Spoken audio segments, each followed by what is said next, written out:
ونستعينه ونستغفره ونعوذ بالله من شرور أنفسنا من يهده الله فلا مضل له ومن يضلل فلا هادي له وأشهد أن لا إله إلا الله وأشهد أن محمدا عبده ورسوله أما بعد فإن خير الحديث كتاب الله وخير الهدي هدي محمد صلی اللہ تعالی علیہ وعلی آلہ وصحبہ وسلم وشر الامور محدثاتها وکل محدثۃ بدعہ وکل بدعۃ ضلالہ وکل ضلالۃ فی النار۔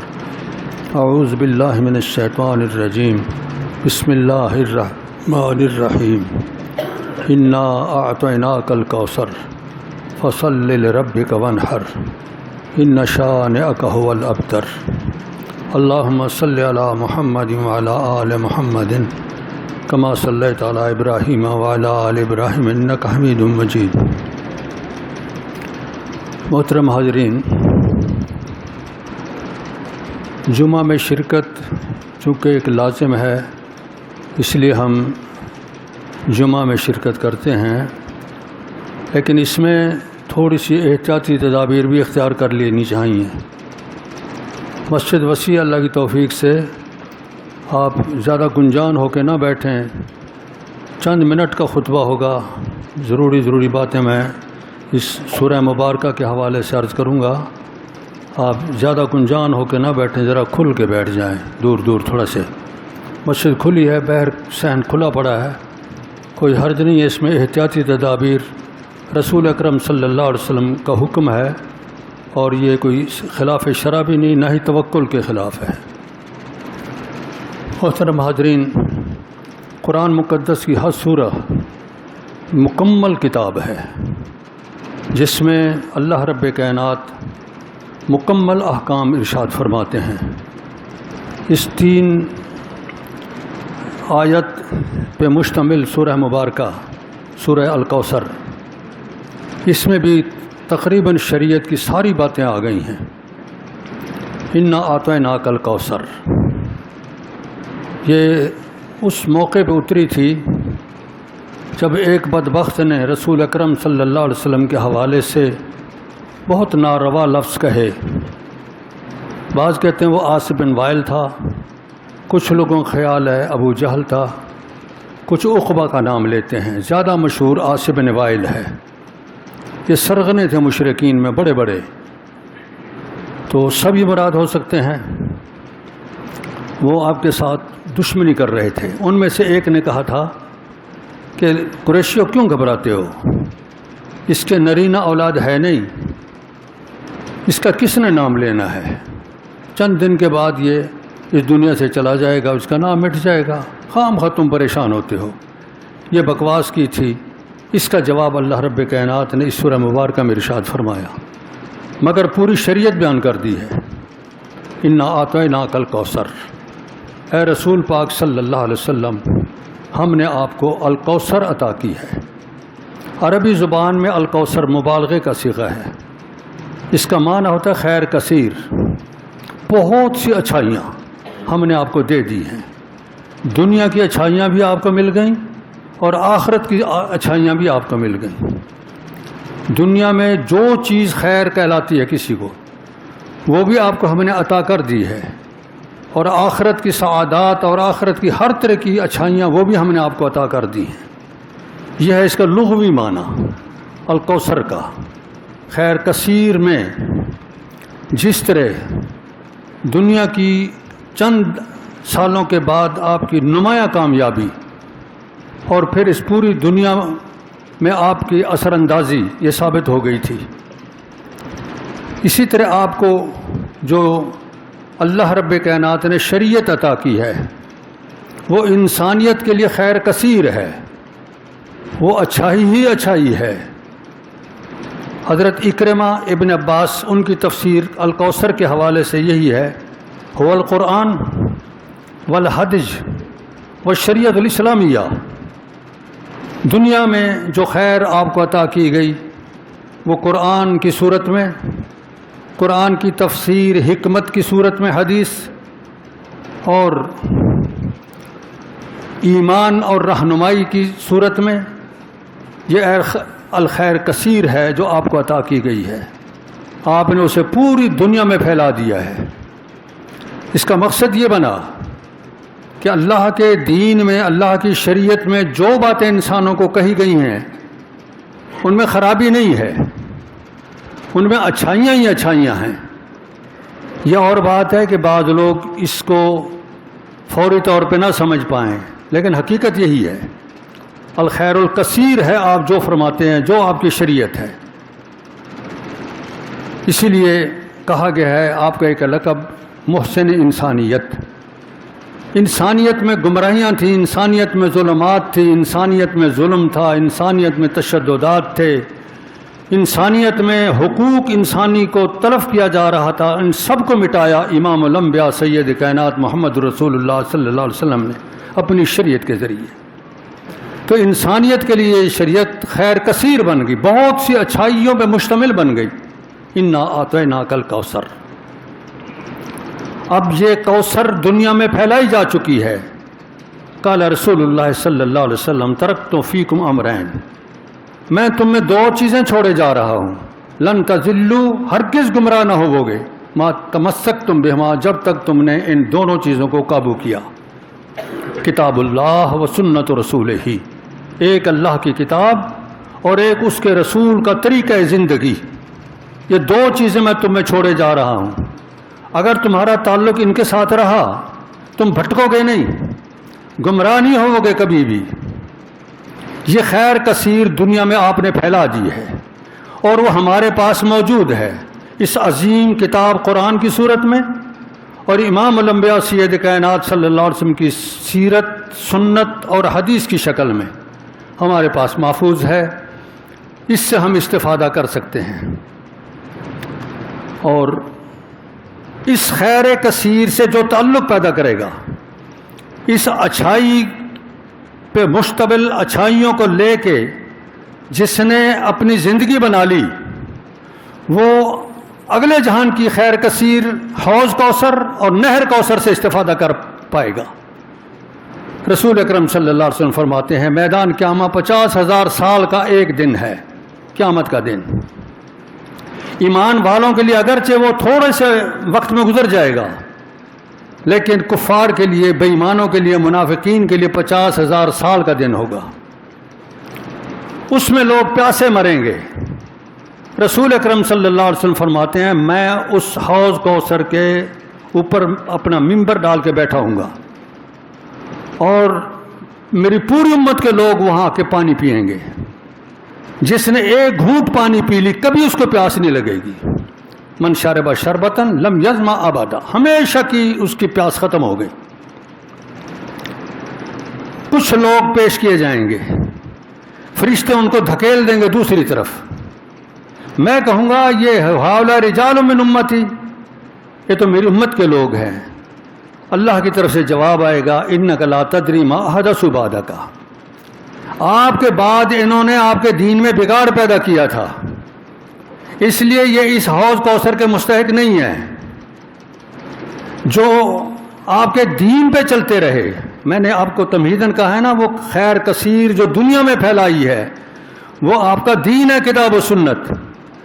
جن کا تعلق اس کے ساتھ رہا وہی پانی پئیں گے، جنہوں نے اس میں بگاڑ پیدا کر دیا ان کو اس خیر کثیر سے محروم کر دیا گیا ہے۔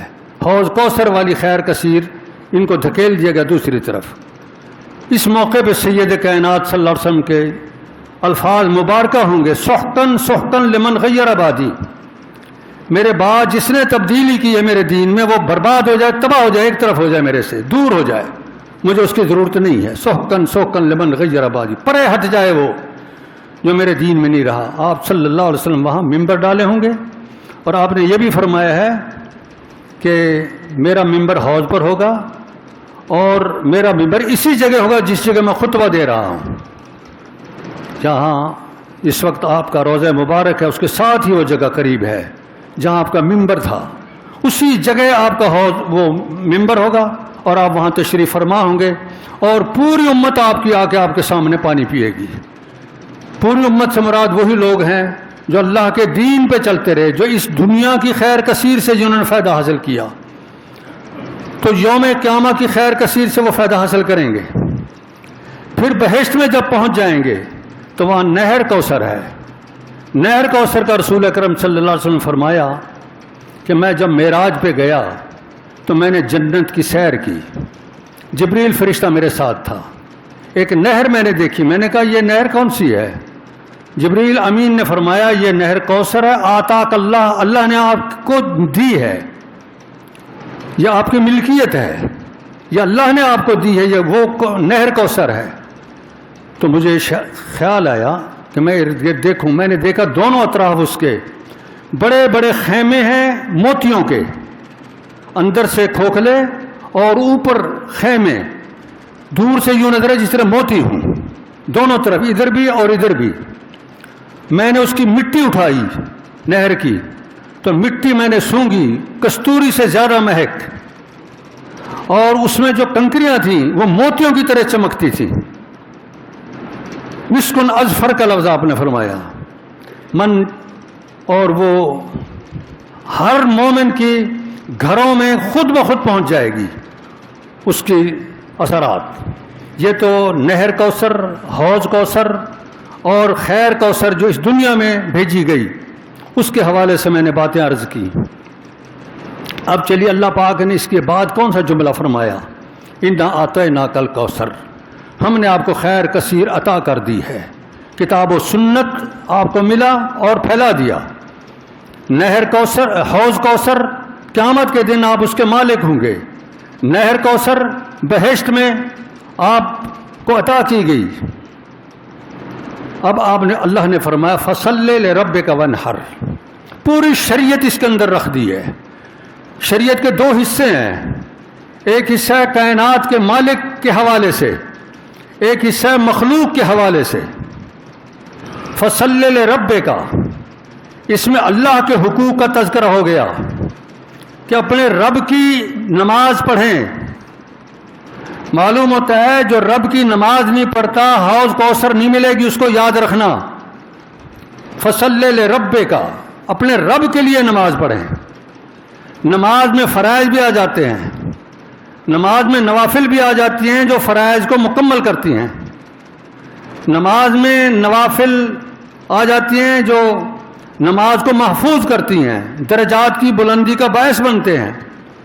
اس لیے نماز فرض بھی پڑھیں اور نوافل اور سنتیں بھی ادا کریں تاکہ فرض محفوظ ہو جائیں اور درجات کی بلندی کا باعث بنے۔ فصل، لیکن کس کے لیے؟ ریاکاری کے طور پہ نہیں، لوگوں کو دکھانے کے لیے نہیں، کائنات کے مالک کو راضی کرنے کے لیے۔ لے ربے کا کہا، للہ نہیں کہا۔ اس میں دلیل ہو گئی کہ چونکہ وہ تیرا مربی ہے، تجھے پال رہا ہے، ایک ایک لمحے تیری زندگی کا وہ باعث ہے۔ اگر وہ چاہے تو ایک لمحے میں تو زندہ نہیں رہ سکتا اس دنیا میں، تجھے خوراک نہیں مل سکتی اس کے اذن کے بغیر۔ یہ کائنات متحرک کر رکھی ہے اس نے تیری خوراک کے لیے، اس کائنات کو روک دے، دنیا کی کوئی طاقت نہیں ہے جو خیرات تیرے لیے مہیا کر سکے۔ لے رب کا کے اندر یہ بات موجود ہے، فصل، اس رب کی عبادت کر، ونحر، اور مالی قربانی کر۔ نہر کا معنی جانور قربان کرنا ہوتا ہے، جانور مال ہے، اس میں حقوق انسانیت کا تذکرہ ہو گیا، وہ بھی لے ربے کا۔ فصل لے ربے کا ونحر، رب کے لیے نماز پڑھ اور رب کے لیے قربانی کر۔ تو مالی خیراتیں، مالی صدقات، مالی تحائف صرف اللہ کے لیے ہونی چاہیے، اس کی رضا کے لیے ہونی چاہیے۔ التحیات للہ والصلوات والطیبات، ساری زبان کی باتیں صرف اس کے لیے، بدن کی باتیں صرف اس کے لیے، طیبات مال کی باتیں صرف اسی کے لیے۔ یہ تو التحیات میں ہمیں کہلوا دیا گیا ہے، التحیات للہ والصلوات والطیبات۔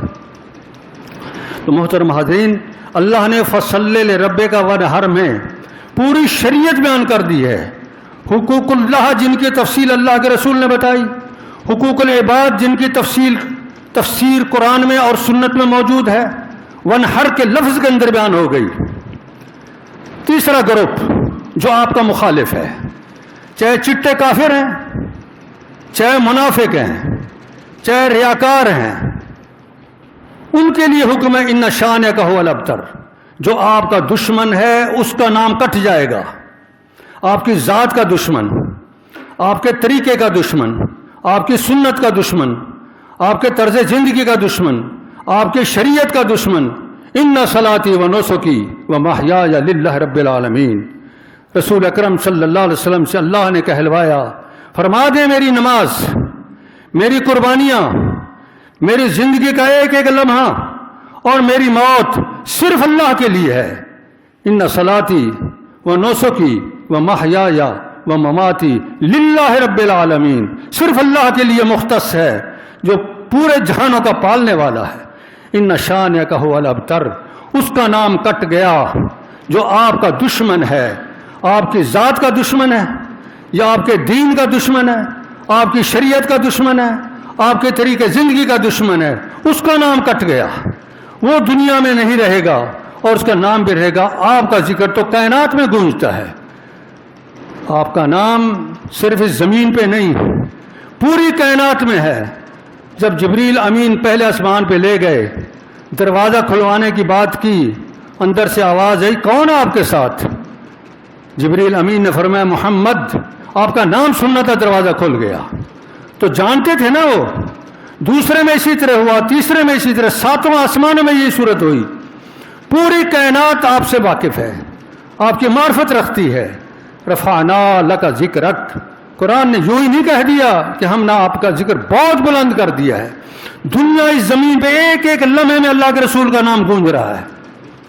یہ زمین پہ جو گردش ہے، ہر وقت کسی جگہ ظہر ہے، کسی جگہ عصر ہے، کسی جگہ زمین پہ مغرب ہے، کسی جگہ عشاء ہے، کسی جگہ صبح ہے، کسی وقت جگہ پھر ظہر ہے. پوری زمین پہ یہ چکر موجود ہے. کوئی لمحہ ایسا نہیں جس لمحے میں اشہد اللہ الہ الا اللہ و اشہد ان محمد رسول اللہ کی آواز نہ گونجتی ہو. لقد رفعنا لک ذکرک، ہم نے آپ کا ذکر بلند کر دیا. اللہ رب کریم سے دعا کریں اللہ حکم الحاکمین اپنے دین پہ چلنے کی توفیق عطا کرے اور اپنے رسول پاک صلی اللہ علیہ وسلم کے ساتھ محبت اور آپ کے دین اور آپ کی شعائر پر عمل کرنے کی توفیق دے. وآخر دعوایا ان الحمد للہ رب العالمین.